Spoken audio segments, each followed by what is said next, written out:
messieurs, bonsoir, bienvenue dans ce bulletin d'information.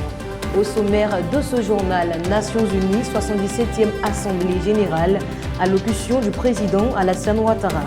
Les préoccupations des présidents africains à la tribune des Nations Unies. Afrique de l'Ouest, une volonté manifeste des djihadistes de consolider leur présence. La CEDEAO va adopter des sanctions progressives contre la Guinée. Merci d'être sur la RSTV. À la faveur de la 77e Assemblée générale des Nations Unies, le président de la République de Côte d'Ivoire, son Excellence Alassane Ouattara, a fait une allocution à la tribune de la plus grande organisation du monde. Il a fait connaître la vision de la Côte d'Ivoire en réitérant son appel à la libération des militaires ivoiriens injustement détenus au Mali et en appelant à une cessation de la guerre en Ukraine. Franck Morisson. 77e session de l'Assemblée générale des Nations Unies. Excellences, Mesdames et Messieurs les chefs d'État et de gouvernement, Monsieur Antonio Guterres, secrétaire général des Nations Unies, Excellences, Mesdames et Messieurs, honorables délégués, Monsieur le Président, je voudrais tout d'abord vous féliciter pour votre brillante élection à la présidence de la 77e session de l'Assemblée générale des Nations Unies. Je vous souhaite plein succès dans l'accomplissement de cette haute mission. Je tiens également à adresser mes sincères félicitations à votre prédécesseur, Monsieur Abdullah Chahid, pour son leadership remarquable et sa gestion efficace de nos travaux lors de la session écoulée. Monsieur le Président, ces initiatives louables dans un contexte difficile, marqué notamment par la pandémie de la COVID-19, ont permis d'entretenir l'espoir en un meilleur avenir. Je voudrais rendre un vibrant hommage à M. Antonio Guterres, secrétaire général des Nations Unies, et l'assurer du plein soutien de mon pays à ses efforts inlassables visant à renforcer le rôle de notre organisation commune dans la réalisation des objectifs que nous nous sommes fixés. Monsieur le secrétaire général, tous mes encouragements vous accompagnent, notamment dans la mise en œuvre des propositions pertinentes contenues dans votre rapport intitulé « Notre agenda commun ». Monsieur le Président, Excellences, Mesdames et Messieurs, la Côte d'Ivoire se félicite des succès majeurs obtenus dans bien des domaines par l'Organisation des Nations Unies depuis sa création. Dans ce cadre, mon pays voudrait remercier le Haut Commissariat des Nations Unies pour les réfugiés, le HCR, qui a déclaré le 30 juin 2022 la fin du statut de réfugié ivoirien. Je saisis cette occasion pour saluer l'excellente coopération entre le HCR et mon pays.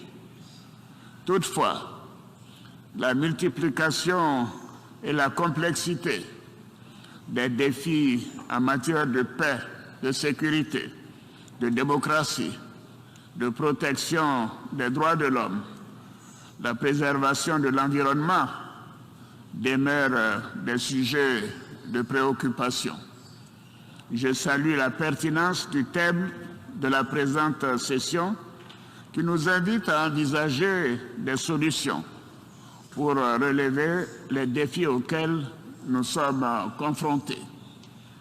Monsieur le Président, Excellences, Mesdames et Messieurs, l'aggravation des tensions géopolitiques et l'émergence de nouveaux conflits internationaux mettent à mal la paix et la sécurité internationale. La guerre en Ukraine vient de nous rappeler que la paix est une quête permanente, qu'il est impérieux de poursuivre sans relâche. Cette confrontation avec le risque d'un recours à l'arme nucléaire continue de fragiliser la paix mondiale et de plonger l'humanité dans des crises multiformes. Elle nous révèle encore une fois les limites de l'option militaire dans le règlement des conflits.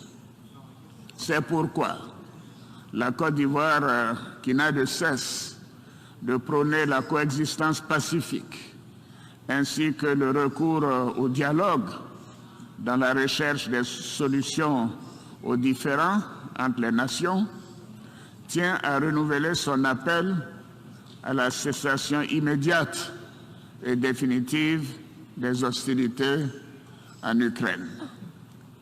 Cette guerre a de sérieuses conséquences économiques, financières et sociales sur les pays africains. En effet, la hausse du prix du pétrole et les difficultés d'approvisionnement des marchés en céréales et en engrais ont entraîné une inflation généralisée et une hausse des taux d'intérêt sur les marchés internationaux et un ralentissement de la croissance mondiale. Ainsi, pour plusieurs pays africains, ce conflit s'est traduit par une difficulté à financer leurs économies et une augmentation des prix des produits de première nécessité et même des cas de famine en raison de leur dépendance aux céréales et aux engrais en provenance d'Ukraine et de Russie. Cette situation a conduit le gouvernement ivoirien à subventionner les prix des produits pétroliers et le blé et à plafonner temporairement les prix de plusieurs produits alimentaires de grande consommation en vue de soutenir les ménages, notamment les plus défavorisés. Je salue la signature à Istanbul le 22 juillet 2022 sous l'égide des Nations Unies et de la Turquie de l'accord sur la sortie du blé ukrainien. Nous regrettons cependant que seulement 17% du blé exporté d'Ukraine depuis cette date ait été réservé aux pays africains. Face à ce constat, la Côte d'Ivoire demande à nouveau que la priorité soit accordée à l'Afrique dans l'application de l'accord d'Istanbul. Par ailleurs, nous lançons un appel pressant aux institutions financières internationales et aux partenaires au développement de l'Afrique en vue de mobiliser les ressources nécessaires pour soutenir les pays les plus fragiles afin de faire face aux effets multiformes du conflit en Ukraine. Monsieur le Président, Excellences, Mesdames et Messieurs, les opérations de maintien de la paix des Nations Unies représentent la manifestation tangible de notre action collective au service de la paix dans les pays victimes de conflits. La Côte d'Ivoire, qui a abrité l'une des plus importantes opérations de maintien de la paix des Nations Unies en Afrique, mesure à sa juste valeur le sacrifice consenti par les pays contributeurs de troupes afin de permettre le retour de la paix et de faciliter la reconstruction post-conflit. C'est fort du succès de l'opération des Nations Unies en Côte d'Ivoire, qui s'appelait l'ONUCI, et de notre foi aux valeurs de la Charte des Nations Unies, que mon pays a décidé de participer activement aux opérations de maintien, aux opérations de paix des Nations Unies, comme je l'ai déclaré devant le Conseil de sécurité en décembre 2018. Je me réjouis à cet égard de la participation de la Côte d'Ivoire à la mission multidimensionnelle intégrée des Nations Unies pour la stabilisation au Mali, la MINUSMA, et à la mission des Nations Unies en République centrafricaine, la MINURCA. Et je salue le professionnalisme des contingents ivoiriens déployés dans ces opérations. Je m'incline devant la mémoire des soldats ivoiriens morts pour servir la cause de la paix dans le pays frère du Mali, qui a résolument besoin de l'engagement de tous à ses côtés dans sa lutte contre les groupes terroristes armés. Malheureusement, dans ce contexte de lutte contre le terrorisme, 46 soldats ivoiriens déployés en qualité de 8e détachement de l'élément de soutien national, NSE, au sein de la MINUSMA au Mali, ils sont injustement détenus depuis le 10 juillet 2022. J'appelle à nouveau à leur libération sans délai. Mon pays encourage les autorités maliennes à concentrer leurs efforts sur la lutte contre le terrorisme et à mettre en œuvre de façon résolue les différentes étapes du chronogramme de la transition, ainsi que les réformes politiques et institutionnelles en vue des élections présidentielles prévues en février 2024 pour le bien-être du peuple malien. Monsieur le Président, Excellences, Mesdames et Messieurs, le terrorisme continue de représenter une menace majeure contre la paix et la sécurité internationale et un immense défi qu'aucun pays n'est parvenu à résoudre et à relever seul. C'est pourquoi nous devons renforcer nos instruments collectifs de lutte contre ce fléau et faire preuve de solidarité et de détermination. À cet égard, mon pays salue l'action déterminante de la France et de ses partenaires européens au Sahel et réitère son appel en faveur d'une plus grande implication des autres grandes puissances dans la lutte contre le terrorisme au Sahel et dans le golfe de Guinée, en soutien aux armées nationales, à la communauté économique des États de l'Afrique de l'Ouest, la CEDEAO, et bien évidemment à l'initiative d'Accra.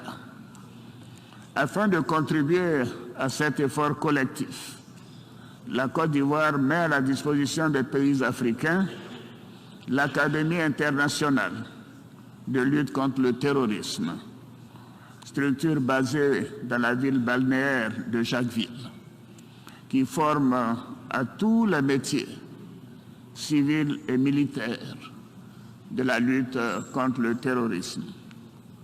Monsieur le Président, Excellences, Mesdames et Messieurs, notre session se tient au moment où la crise énergétique consécutive à la guerre en Ukraine tend à compromettre les progrès et les avancées observées en matière de réduction d'émissions de gaz à effet de serre, notamment à travers un retour dans certains pays industrialisés à l'utilisation du charbon. Le temps, hélas, nous est désormais compté et nous devons agir vite et mettre en œuvre l'ensemble des engagements contenus dans l'accord de Paris afin de réaliser l'objectif de maintenir le réchauffement de la planète en dessous du seuil de 1,5 degré Celsius. Pour atteindre cet objectif, les pays développés doivent drastiquement réduire leurs émissions de gaz à effet de serre et honorer leur engagement de mobiliser 100 milliards de dollars par an en faveur des pays en développement. La COP27, qui se tiendra en Égypte, offrira, j'en suis convaincu, une nouvelle occasion de renouveler l'engagement politique de toutes les parties prenantes à contribuer au financement de la lutte contre le réchauffement climatique. Je voudrais indiquer à nouveau que mon pays respectera ses engagements son engagement au titre de l'accord de Paris sur le climat et entend œuvrer à la protection de son patrimoine forestier et de sa riche biodiversité. C'est tout le sens de l'initiative d'Abidjan, Abidjan Legacy Programme, lancée à l'occasion de la 15e conférence des parties de la Convention des Nations Unies pour la lutte contre la désertification, la COP15, que la Côte d'Ivoire a eu l'honneur d'abriter du 9 au 20 mai 2022. Je me réjouis de la mobilisation exceptionnelle et du soutien financier des partenaires au développement en faveur de l'initiative d'Abidjan, qui a très rapidement recueilli les ressources nécessaires à sa mise en œuvre, soit plus de 2,5 milliards de dollars américains. Monsieur le Président, Excellences, Mesdames et Messieurs, aujourd'hui, plus que jamais, l'humanité a un moment charnière de son avenir. Les menaces auxquelles nos pays sont confrontés nous obligent à davantage de solidarité, de collaboration, de justice et d'équité, principes qui fondent le multilatéralisme auquel mon pays reste attaché. C'est dans cet esprit que la Côte d'Ivoire appelle à une réforme en profondeur du Conseil de sécurité des Nations Unies, au sein duquel l'Afrique trouverait sa juste place. Je vous remercie, Excellences, Mesdames et Messieurs, de votre aimable attention. On behalf of the General Assembly, I wish to thank the President of the Republic of Côte d'Ivoire for the statement just made. À la tribune des Nations Unies, les dirigeants africains ont choisi d'interpeller la communauté internationale sur un nombre de questions, dont le changement climatique en grande partie et son lot de conséquences. Pour le président kenyan, il y a urgence et le continent, principale victime, doit bénéficier d'un plan de sauvetage économique. Le commentaire avec Mariam Guiraud. Je me joins à d'autres dirigeants pour demander à la Banque mondiale, au Fonds monétaire international et à d'autres prêteurs multilatéraux d'éteindre l'allègement de la dette liée à la pandémie aux pays les plus touchés, en particulier ceux qui sont affectés par la combinaison dévastatrice du conflit, du changement climatique et du Covid-19. Aux côtés du changement climatique, le président zambien a rappelé les conséquences de l'hyperinflation entretenue par la crise en Ukraine. La Zambie se joint à d'autres gouvernements pour exprimer une préoccupation particulière concernant la guerre en cours en Ukraine, alors que nous nous tenons aux côtés de toutes les personnes touchées, tant à l'intérieur de l'Ukraine que dans les pays voisins. Nous saisissons également cette occasion pour souligner les conséquences négatives de grande portée de cette guerre, en particulier sur les prix des denrées alimentaires à travers le monde, du carburant, des engrais et d'autres produits de base essentiels. Quant au président nigérien, il est revenu sur le non-respect de la promesse de la limitation du réchauffement de la planète à 1,5 degré qui impacte l'Afrique. Nous continuons avec l'Afrique de l'Ouest. Une vingtaine de bases de djihadistes ont été recensées depuis 3 mois à la frontière entre le Mali, le Burkina Faso et la Côte d'Ivoire. Elle regroupe plusieurs centaines de combattants. Selon Wassim Nasr, spécialiste des mouvements djihadistes, cette présence témoigne d'un processus de consolidation territoriale qui passe notamment par un recrutement transfrontalier. Abraham Nyangra.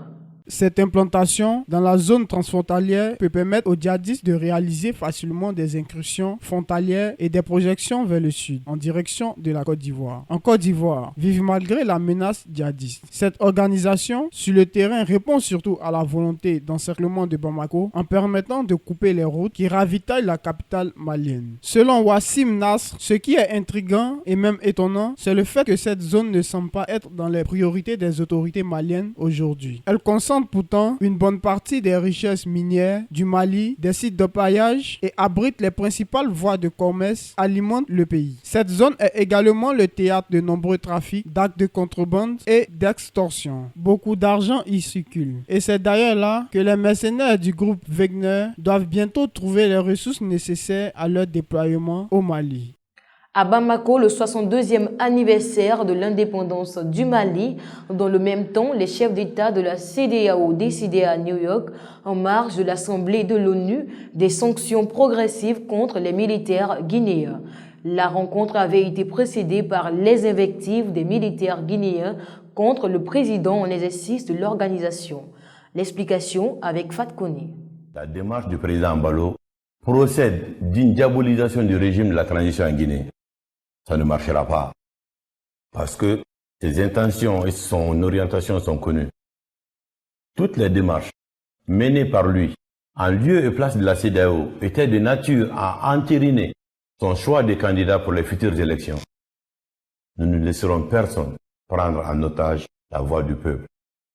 Si cela nous vaut de l'acharnement, nous voulons rassurer la communauté nationale et internationale que le peuple souverain de Guinée régime de transition en Guinée qui ne marchera pas car ses intentions et son orientation sont connues. Toutes les démarches qu'il a entreprises à la place de la CEDEAO étaient de nature à enterrer son choix de candidat pour les futures élections. Nous ne laisserons personne prendre en otage la voix du peuple. Si c'est la raison de notre acharnement, nous voulons rassurer la communauté nationale et internationale que le peuple souverain de Guinée sera au rendez-vous de l'histoire. Car nous ne reculerons pas, a expliqué le colonel Amara Kamara, porte-parole de la présidence de la République de Guinée. La CEDEAO prévoit de dresser très prochainement et de manière graduelle une liste de militaires à sanctionner. Concernant le Mali, pas de sanctions, mais l'institution communautaire a condamné l'arrestation des soldats ivoiriens détenus depuis juillet et promis de dépêcher à Bamako les présidents du Ghana, du Togo et du Sénégal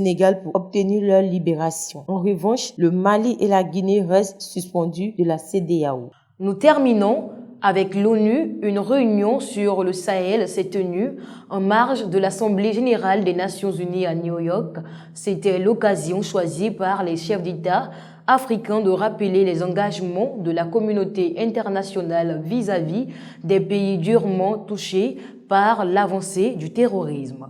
Wilfried Ekoué. La stabilité d'une grande partie de notre continent en général et de l'Afrique de l'Ouest en particulier est menacée par l'insécurité causée par le terrorisme, l'extrémisme violent et la criminalité transnationale. Nous devons nécessairement impliquer l'ensemble de la communauté internationale et l'ONU en particulier, a souligné Umaro Sissoko Embalo. Contre le terrorisme au Sahel, le secrétaire général de l'ONU, Antonio Guterres, a promis de trouver des solutions nouvelles pour la mission de l'ONU au Mali. Mais pour le président nigérian, il faut investir dans des secteurs bien définis afin de faire échouer dans cette région les actions des terroristes. La démographie et la dégradation du climat, en se combinant, ont créé à la faveur du désordre régional consécutif à la chute du régime du colonel Kadhafi en 2011 la situation de chaos que vivent les pays du Sahel aujourd'hui. Il faut agir en investissant les ressources qu'il faut dans l'éducation pour lutter contre la violence d'aujourd'hui et prévenir les violences de demain. La démographie et la dégradation du climat, en se combinant, ont créé à la faveur du désordre régional consécutif à la chute du régime du colonel Gaddafi